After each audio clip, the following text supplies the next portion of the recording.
আজকের সমাজে আমরা যে যুদ্ধ দেখতে পাচ্ছি, যে হিংসা দেখতে পাচ্ছি, যে ক্ষোভ পরস্পরের প্রতি দেখতে পাচ্ছি, সেই সমস্তর মূলেই কিন্তু আছে কোথাও না কোথাও ক্ষমতা দখলের লড়াই, কোথাও না কোথাও টাকার লড়াই।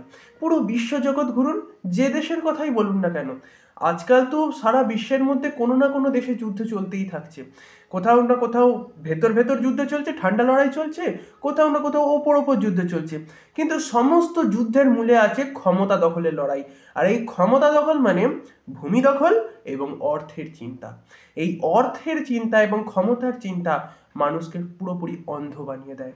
আর এই অন্ধত্ব থেকে মানুষের মুক্ত হওয়ার আর কোনো উপায় সেই সময় থাকে না, যতক্ষণ না এরা নিজেদেরকে নিজেরা প্রশ্ন করে, নিজেদেরকে নিজেরা বিশ্লেষণ করে, ততক্ষণ এদের মধ্যে বোধ শক্তি আসেই না।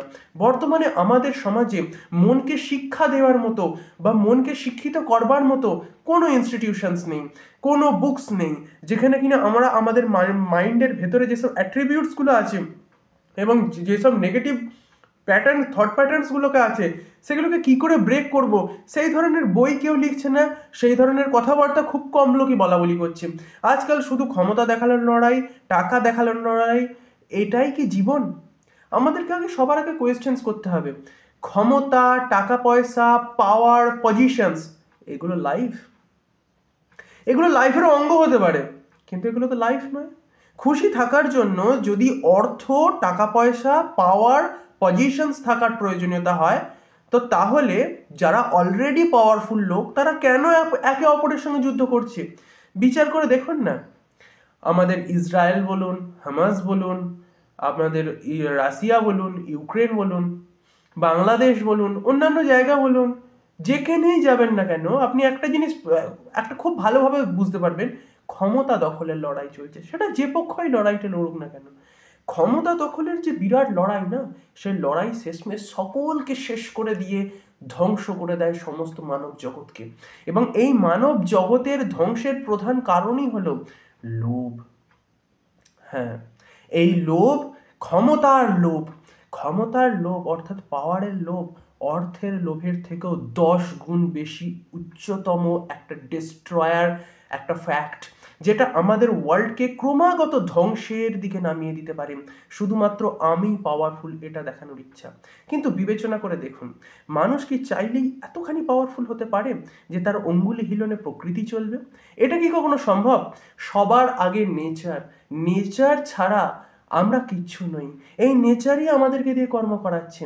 গীতাতেই লেখা আছে এবং অন্যান্য ধর্মগ্রন্থগুলোতেও আশা করি লেখা আছে, কোথাও না কোথাও এই প্রকৃতি সাত্ত্বিক, রাজসিক এবং তামসিক এই 3 গুণের দ্বারা আমাদেরকে অপারেট করছে, এবং আমাদেরকে অপারেট করছে বলেই আমরা সেইভাবে অ্যাক্ট করতে পারছি।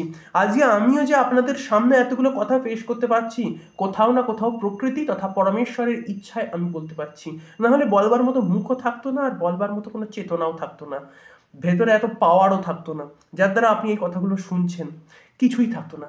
সত্যি বলতে গেলে কি, এই লোভ অজান্তেই আমাদের ভেতরে দানা বেঁধে বসে, বিশেষত ক্ষমতার লোভ। টাকা পয়সার লোভ থেকে এই ক্ষমতার লোভের দিকে আস্তে আস্তে এগোয়। যখন আমরা প্রথম প্রথম লোভ করতে শুরু করি, অপরকে দেখে নিজের লাইফকে কম্পেয়ার করতে শুরু করি, তখন থেকে এই লোভের প্রায় সূচনা হতে থাকে। এবং এই সূচনার যখন এই হয়ে গেল, এখন এন্টায়ার লাইফ সেটা চলতে থাকবে, যতক্ষণ না আত্মবিশ্লেষণ হয় কিংবা জীবনে কোনো বড় আঘাত আসে। যতক্ষণ না জীবনে বড় আঘাত আসে, যতক্ষণ না আত্মবিশ্লেষণ হয়, ততক্ষণ এই যে এই লোভের যে বন্যা, এ বন্যা বইতেই থাকে জীবনে। এবং এই বন্যা আস্তে আস্তে আস্তে আস্তে আমাদের জীবনরূপী পুরো নগরকে ধসিয়ে দেয়, ধ্বংস করে দেয়। সত্যি বলতে গেলে কি, এই লোভ, অর্থের লোভ যতক্ষণ থাকে ততক্ষণ ছোট লেভেলে থাকে, ততক্ষণ কি ওর থেকে বড় লোক হতে হবে, তার থেকে বড় লোক হতে হবে, এই পাওয়ার পেতে হবে, সেই পাওয়ার, সেই মানে সেই টাকা পয়সাটা উপার্জন করতে হবে যাতে আমি আমার বন্ধুকে দেখাতে পারি, দেখ তোর রোলস রয়েস আছে, আমার মার্সিডিস আছে, এসব দেখাতে পারি, এই জন্য টাকা উপার্জন করতে হবে। তো এই রকম টাকা উপার্জন করবার আশায় কেউ কেউ হয় কুপথে অবতরণ করে, কেউ কেউ আছে যারা সুপথেও উপার্জন করছে। কিন্তু এই যে লোভ, এই লোভ তৈরি হয় তুলনা বা কম্প্যারিজন থেকে। যখনই আমরা অপরকে কিংবা এই পুরো সমাজকে দেখি কিছু না কিছু নিয়ে এই সমাজ মাতামাতি করছে, আমাদের মন চায় সমাজ যে বিষয়টাকে নিয়ে মাতামাতি করছে তার কেন্দ্রে গিয়ে বসতে। এটাই কি সত্য নয়? আজকে সবাই কি সেলিব্রিটি হওয়ারই চেষ্টা করছে না? বিবেচনা করে দেখুন, রিলস বানাক, হোক শর্টস বানাক, হোক ভিডিওস বানাক, all is trying to be a celebrity. প্রত্যেকেই চেষ্টা করছে নিজেকে সেলিব্রিটি বানানোর। কিন্তু সত্যি বলতে গেলে কি, সেলিব্রিটি হওয়াটা জীবন নয়। কখনো বিবেচনা করে দেখেছেন যারা সেলিব্রিটি হয়ে আছে তাদের অবস্থা কি? যারা সেলিব্রিটি হয়ে আছে তাদের অবস্থা এতটাই খারাপ যে তারা সবার সামনে কাঁদতে পারে না, নিজেদের দুঃখের কথা বলতে পারে না, নিজেদের কাছের কেউ নেই তাদের। তাদের রাত্রিবেলা শুতে গিয়েও কাঁদতে কাঁদতে তাদেরকে শুতে যেতে হয়। ঘুম থেকে যখন ওঠে তখন নিজের কষ্টের কথা কাউকে বলতে পর্যন্ত পারে না। আপনাদের ফিল্ম অ্যাক্ট্রেসগুলোকে দেখে নিন, যারা যারা বিজনেস টাইকন তাদেরকে দেখে নিন, কতগুলো ভালো ফ্রেন্ড আছে তাদের। বিবেচনা করে একবার দেখুন, যারা যারা বসে আছে তারা কোথাও না কোথাও হাঙরের মতো অপেক্ষা করছে তাদেরকে ডোবানোর জন্য। তো সত্যি বলতে গেলে কি, সেলিব্রিটিদের জীবন একদমই ভালো জীবন নয়। এবং সমাজে ক্ষমতা পেয়ে যাওয়া এটা খুব খারাপ বিষয়। পাওয়া একটা কি, নিজে যখন কিছু না কিছু সমাজে উপকার করছি তার জন্য কোনো পাওয়ারে বসা, আর পুরো সমাজকে ধ্বংস করছি তার জন্য পাওয়ারে বসা, দুটোর মধ্যে ডিফারেন্স আছে। যখন নিজেকে পাওয়ারফুল দেখানোর জন্য আমরা কোনো জায়গায় গিয়ে অধিষ্ঠান করছি যেটা কিনা সমাজের কেন্দ্র, সেইখানে তো শুধু ধ্বংসই ধ্বংস হবে, সে যেই বসুক না কেন। মানুষ অহং বসে বলতেই পারে যে আমি গিয়ে বসলে হয়তো আমি করতাম না, কিন্তু সেও করতো। তার কারণ নিজের ক্ষমতাকে প্রদর্শন করবার এই যে ইচ্ছা বা আকাঙ্ক্ষা, এটা তো পরিণামে ধ্বংসই টেনে আনে। আমি একটা বিষয় বলতে চাই এক্ষেত্রে, ক্ষমতা সব ক্ষেত্রে ভালো নয়।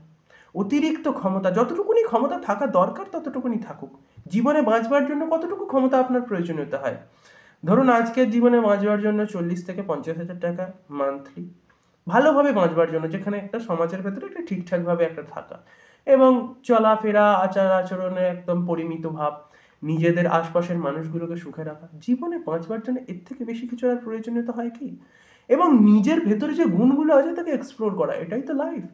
এবার যদি আপনি ভাবেন যে না, আমাকে ওকে টপকাতে হবে, তাকে টপকাতে হবে, এই জায়গায় পৌঁছতে হবে, সেই জায়গায় পৌঁছতে হবে, আমি আজকে এই দেশের দখল নিয়ে রেখে দিয়েছি, সেই দেশটাকে সর্বোচ্চ ওপরে তুলতে হবে, এবং সেটা খুব ভালো বিষয়, কিন্তু অপর দেশকে নামিয়ে দিয়ে নিজেদের দেশকে তুলতে হবে, এ বড় নোংরা বিষয়। এই চিন্তা ভাবনা সর্বোপরি পরিত্যাগ করা উচিত।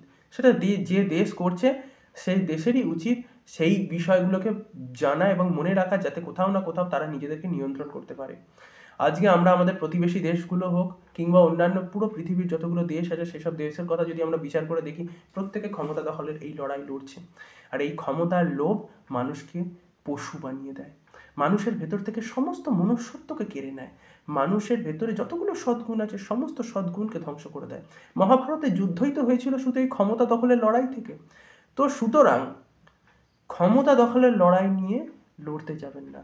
ক্ষমতা রাখুন যাতে সমাজের লোকেরা আপনাকে দাবিয়ে না দিতে পারে, কিন্তু ক্ষমতাকে এই জন্য রাখবেন না যাতে আপনি সমাজকে ডমিনেট করতে পারেন।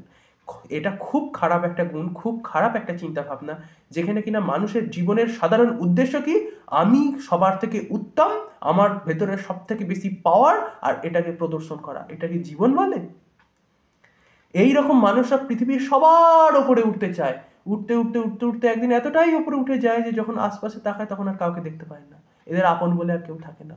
তাই আগে থাকতে সাবধান করছি, ক্ষমতার লোভ সংবরণ করুন এবং নিজেদের মনকে সম্পূর্ণরূপে বিশ্লেষণ করে এই ক্ষমতার লোভকে ছাড়ুন। নাহলে আগামীকাল আপনিই শুধু ধ্বংস হবেন না, আপনার ভবিষ্যৎ প্রজন্মও ধ্বংস হতে পারে। কথাটা মনে রাখবেন।